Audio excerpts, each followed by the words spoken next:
মুহাম্মদ সাল্লাল্লাহু আলাইহি সাল্লামের প্রতি ভালোবাসা রাখতে হবে, কিন্তু কেমন?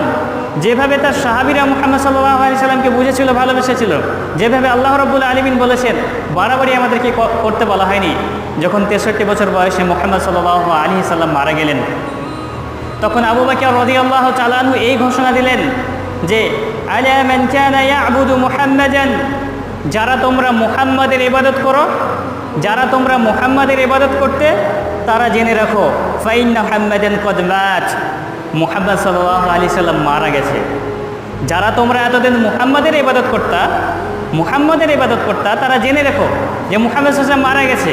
তার মানে তোমাদের আর মাবুদ নেই। এরপরে আবু বকর রাদিয়াল্লাহু তাআলা আনহু বললেন ওয়ামান কানা ইয়াবুদুল্লাহ, এবং যারা তোমরা আল্লাহর ইবাদত করো, ফাইন্নাল্লাহা হাইয়ুন লা ইয়ামুতু, এবং তারা তোমরা জেনে রেখো, যারা তোমরা আল্লাহর ইবাদত করতে, তারা তোমরা জেনে রেখো যে আল্লাহ হচ্ছে আল হাই, চিরঞ্জীব,